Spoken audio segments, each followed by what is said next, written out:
தமிழக வெற்றி கழகத்தோட தலைவரும் நடிகருமான விஜயோட மனைவி சங்கீதா விஜய் கிட்ட இருந்து விவாகரத்து கேட்டு நீதிமன்றத்தை நாடியிருக்காங்க. விஜய் அரசியல் களத்துல கால் பதிச்சிருக்கும் நிலையில இந்த விவாகரத்து சம்பவம் பெரும் விவாதமா வெடிச்சிருக்கு.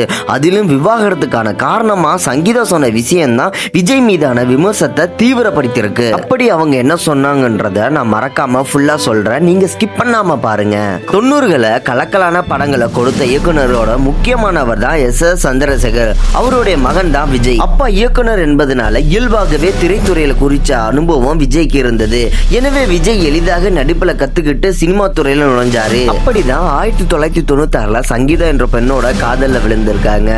சங்கீதா பூர்வீகம் இலங்கை, இவங்க லண்டன்ல வசிச்சுட்டு வந்திருக்காங்க. அந்த டைம்ல பூவே உனக்காக திரைப்படம் மிகப்பெரிய வெற்றியை பெற்றிருந்தது. இந்த படத்தை பார்த்த சங்கீதா எப்படியாவது விஜய் சந்திச்சு பாராட்ட வேணும்னு விருப்பப்பட்டாங்க. இதுக்காகவே சென்னை வந்திருந்தாங்க. அந்த சமயம் விஜய் பிலிம் சிட்டில ஷூட்டிங்ல இருந்தாங்க. நீண்ட நேரம் காத்திருந்த அவங்கள நேர்ல சந்திச்ச சங்கீதா பாராட்ட தெரிவிச்சாங்க. இந்த சந்திப்புல தான் ரெண்டு பேருக்கு இடையே ஒரு அழகான காதல் தொடருது. சங்கீதாவோட அணுகுமுறை விஜய் விழிப்படைய செஞ்சிருக்கு. அவருடைய பேச்சு பழக்க வழக்கம் பிடிச்சதுனால அவங்க காட்டும் அன்பு உள்ளிட்டவை சங்கீதா மீது விஜய் காதல் கொள்ள வச்சுது.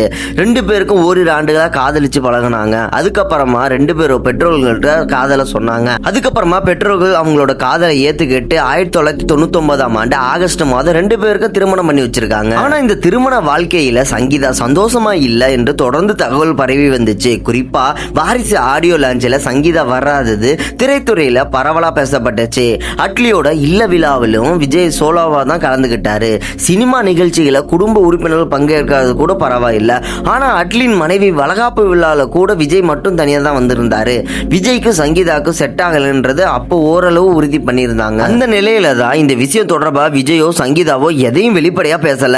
இதுக்கிடையில தான் விஜய் வேற ஒரு பொண்ணோட திருமணத்தை மீறி உறவுல இருப்பதா பேச்சுக்கள் எழுந்தன.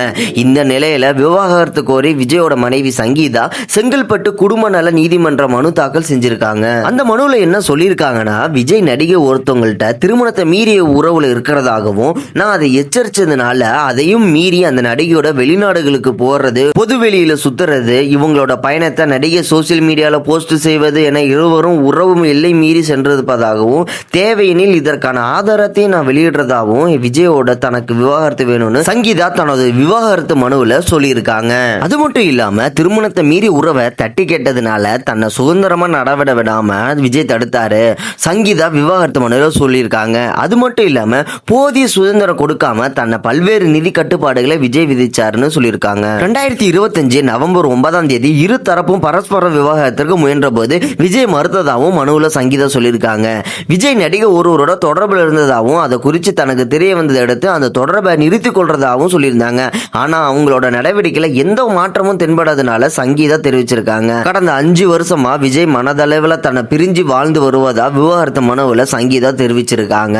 அது மட்டும் இல்லாம விஜயோட வருமானம் மற்றும் சமூக அந்தஸ்துக்கு ஏற்ப ஒரு கௌரவமான மற்றும் நியாயமான ஜீவனாம்சம் தொகையை தனக்கு வழங்க நீதிமன்றம் உத்தரவிட வேண்டும்னு சொல்லியிருக்காங்க. அது மட்டும் இல்லாம இந்த வழக்கு முடியும் வரை அல்லது விஜய் தனக்கு ஈடான மாற்று வசதியை செஞ்சு தரும் வரையிலும் நீலாங்கரையில் உள்ள தற்போதைய வீட்டில் வசிச்சு வர்றதுக்கான உரிமையை வழங்க வேண்டும்னு சொல்லியிருக்காங்க. அது மட்டும் இல்லாம இந்த விவாகரத்துக்கு வழக்கான அனைத்து செலவுகளையும் விஜய் ஏற்க வேண்டும்னு அந்த மனுவில் சொல்லியிருக்காங்க. தேவைப்பட்டா இந்த வழக்கில் 2ஆம் எதிர் மனுதாரரா சம்பந்தப்பட்ட நடிகை இணைக்க தனக்கு உரிமை வேண்டும்னு சொல்லியிருக்காங்க.